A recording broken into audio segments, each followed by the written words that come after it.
코로나19 위중증 환자 수가 사흘 연속 최다를 기록했습니다. 이대로라면 일상회복 2단계 전환이 어려울 수도 있다는 전망이 나왔습니다. 코로나19 브리핑 고려대학교 약학대학 김정기 교수와 함께 현재 상황 자세하게 짚어보겠습니다. 전화로 연결되어 있습니다. 교수님 나와 계시죠? 네, 안녕하세요. 네, 위중증 환자 수가 475명으로 집계되면서 사흘 연속 역대 최다를 기록했습니다. 하지만 전날에 비해서는 2명 정도 늘면서 증가폭이 점점 좁아지고 있는 모양새거든요. 급증세가 한풀 꺾였다고 볼 수도 있을까요? 말씀하신 것처럼 어제 그제는 각각 13명, 26명의 위중증 환자가 증가를 하면서 큰 폭의 증가세를 보였는데요. 오늘은 2명 정도만 추가되는 상황입니다. 그렇다고 해서 위중증 환자 증가세가 꺾였다고 보기에는 좀 어렵지 않나 이렇게 생각을 하고 있습니다. 네. 그 이유 중에 하나는 최근에 위중증 환자가 증가하는 그 근본적인 원인이 60세 이상의 고연령층의 어떤 미접종자를 중심으로 해서 신규 감염이 진행이 되고 더군다나 항체 수준 감소에 따른 돌파 감염이 발생하면서 이에 따른 위중증 환자가 발생하고 있는 상황이거든요. 네. 따라서 근본적인 원인이 해결되었다라고 보기는 어렵다. 그러니까 오늘 2명이 추가됐다고 해서 이게 근본적인 원인 해결로 위중증 환자 증가세가 줄어들었다, 감소했다 이렇게 보기에는 상당히 어렵다 이렇게는 보고 있습니다. 예. 따라서 위중증 환자의 근본적인 원인이 해결되기 위해서는 앞으로 추가 접종이 필요하지 않을까, 이런 추가 접종이 빨리 진행이 돼야 되고 특히나 60대 이상의 고연령층에 대해서는 조기 추진이 필요하다 이렇게 생각을 하고 있습니다. 예. 이렇게 돼야지만 위중증 환자의 어떤 증가세를 감소세로 바꿀 수 있지 않을까 이렇게 생각을 하고 있습니다. 네.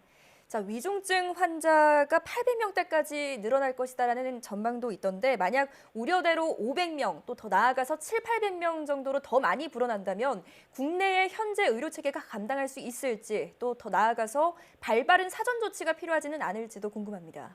일단 전국 중환자 병상 가동률이 50%대를 보이고 있고요. 특히 50% 후반대를 보이고 있거든요. 네. 특히 수도권은 70%의 병상 가동률을 넘어서고 있는 상황이기 때문에 말씀하신 것처럼 한 500명 수준까지는 일단은 감당이 가능할 걸로 보고는 있는데 예. 만일 일선에서 우려하고 있는 것처럼 700명 또는 800명까지 늘어난다라고 하면 아마도 지금 우리 방역당국에서 기준으로 삼고 있는 비상계획의 기준이 전국 중환자 병상 75%입니다. 예. 이렇게 되면 이 부분을 근접하거나 넘었을 가능성이 상당히 높다 이렇게는 보고 있고요. 만약에 800명까지 중환자가 증가를 한다라고 하면 우리 의료체계가 감당하기 어려울 것이다 이렇게 생각을 하고 있습니다. 예. 그래서 아무래도 위중증 환자 수가 500명을 넘어서 600명 수준까지 도달을 하게 되면 우려하고 있는 대로 비상계획이 발령될 가능성이 상당히 높다 이렇게는 보고 있습니다. 예. 네. 자, 방금 비상계획에 대해서 말씀해 주셨지만 정부는 아직은 그 비상계획을 가동할 계획이 없다 이렇게 얘기를 했습니다. 이 부분은 어떻게 보십니까?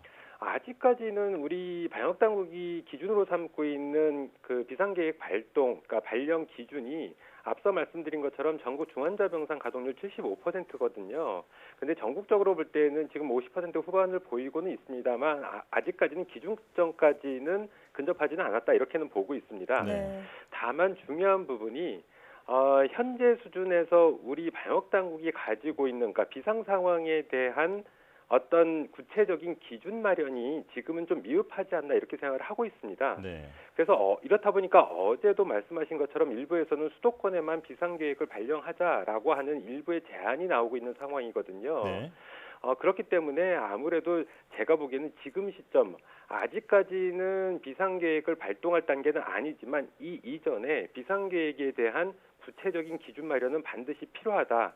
그래야지만 앞으로의 어떤 상황에 대비해서 보다 효과적으로 우리가 대처할 수 있지 않을까. 그러니까 지금 시점에서 비상계획을 발령하는 것은 맞지는 않다라고 보고는 있습니다만 네. 지금 수준에서 이에 대한 보다 구체적인 논의가 필요하고 그러한 시점이 현 시점이 아닐까라는 생각을 가지고 있습니다. 네. 자, 그리고 원래 계획대로라면 12월 중순 일상회복 2단계가 진행되는 거였습니다. 2단계라면 실외에서는 마스크 착용 의무가 해제될 것으로 보였는데요. 방역당국은 계획대로 2단계 진행이 어렵다라고 하는 거잖아요. 교수님께서는 어떻게 전망하십니까? 일단 앞서 말씀하신 것처럼 오늘 발표된 위중증 환자 수는 2명, 어떻게 보면 안정된 모습을 오늘 하루는 보였다라고 할 수가 있습니다. 네. 근데 앞선 질문에도 말씀을 드렸던 것처럼 오늘 하루 발표된 수치에 일희일비하는 것은 맞지 않다 이렇게 생각을 하고 있고 보다 우리가 효과적으로 합리적으로 대처하기 위해서는 최근에 경향성이라든가 아니면 위중증 환자 발생의 원인을 고려를 해야 됩니다. 네. 그래서 이러한 부분들을 고려해 볼 때 위중증 환자 증가세는 앞으로도 계속 이어질 가능성이 상당히 높다 이렇게는 보고 있습니다. 예. 뭐 이러한 상황에 대비해서 우리 방역당국에서도 최근 추가 병상 확보를 위해서 수도권 병상 확보에 관한 행정명령을 내린 바가 있거든요. 예. 근데 해당 병상이 실제 사용 가능한 상황이 되려면 앞으로 3, 4주 정도는 소요가 된다 이렇게 보고 있습니다. 근데 만약에 이 시점까지 이 이전에 지금의 증가세라면 앞으로 2, 3주 내에 아무래도 위중증 환자가 보다 크게 많이 늘어날 상황이 발생할 가능성도 있다라고 보고 있고요. 예. 이렇게 되면 방역당국에서 밝힌 것처럼 2단계 전환은 다소 어려울 수도 있지 않을까 이런 생각을 가지고 있습니다. 예.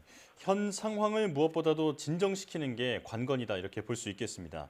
자, 그런가 하면 백신 부작용의 인과성을 밝히고 또 보장 기준을 마련하기 위해서 코로나19 백신 안전성위원회가 출범했습니다. 부작용 우려 때문에 백신 접종을 꺼리는 분들이 여전히 많은데요. 특히 상대적으로 저조한 소아청소년 백신 접종률을 끌어올리는 데 도움이 될까요? 일단 결론부터 말씀드리면 그 효과는 상당히 미비하지 않을까 이렇게 생각을 하고 있습니다. 네. 말씀하신 코로나19 백신 안전성위원회는 그 근본 목적이 국내 백신 접종 사례와 그리고 이상 반응의 인과성 평가 기준을 마련하는 데 근본적인 목적이 있다 이렇게 보고 있고요. 네. 하지만 청소년 특히 12세에서 15세의 백신 접종 예약률이 30% 수준으로 매우 저조한 상황이거든요. 이상 반응에 대한 보상 문제에 있는 게 아니고요. 지금 예약률이 저조한 근본적인 이유는 이상 반응 발생 우려 그 자체에 있다 이렇게 보는 게 더 맞을 것 같습니다. 네. 따라서 백신 접종 이상 반응 인과성 평가 기준이 지금보다 더 나은 방향으로 마련이 돼야 하고 그렇게 된다라고 하더라도 이 소아청소년들 특히 청소년들에 대한 접종률이 낮은 근본적인 이유가 아니기 때문에 아무래도 앞서 말씀드린 것처럼 청소년 백신 접종률을 높이는 데는 큰 효과가 없지 않을까 이런 생각을 가지고 있습니다. 예. 따라서 근본적으로 우리가 대처해야 될 부분은 이상 반응 발생 우려를 줄일 수 있는 방안 마련이 필요하다 이렇게는 보고 있습니다. 예. 네. 자, 이런 가운데 유럽 보건당국에서 한국 셀트리온의 코로나 치료제 사용 승인을 권고했다. 이런 소식이 전해졌습니다. 자, 사용 승인을 받게 된다면 EMA 승인을 최초로 받게 되는 국산 항체 신약이 되는 건데 승인 가능성 얼만큼 보십니까? 일단 보편적으로 보면 이번에 이 승인 권고를 한 기관이 EMA, 그러니까 유럽 의약품청 산하에 있는 약물 사용 자문위원회입니다. 예. 보통 유럽 의약품청에서 최종 사용 승인을 할 때 그 기준으로 삼았던 게 이 EMA 산하의 약물 사용 자문위원회의 권고 결정이거든요. 네. 그래서 보통은 이 자문위원회에서 권고를 하게 되면 최종 승인이 이루어지는 상황이었기 때문에 아무래도 이번에 이 자문위원회에서 우리 국내 제약사인 셀트리온의 항체 치료제 레키노라에 대해서 사용 승인 권고를 한 만큼 아무래도 최종적으로 승인될 가능성이 상당히 높지 않나 이렇게 보고 있고 예. 비단 유럽뿐만 아니라 지금 현재는 인도네시아나 브라질 등 해외 일부 국가에서 사용 승인을 획득한 바가 있거든요. 예. 그리고 연구 결과를 보더라도 일정 부분 효과가 있는 것은 맞습니다. 그렇기 때문에 아무래도 유럽 의약품청, 그러니까 EMA의 사용 승인을 획득할 가능성이 상당히 높아 보인다 이렇게는 보고 있습니다. 네. 자, 마지막 질문이 될 것 같은데요. 다음 주에는 수능이 예정돼 있습니다. 수능 전과 수능 당일 유의해야 할 방역 수칙과 관련해서 조언 부탁드립니다.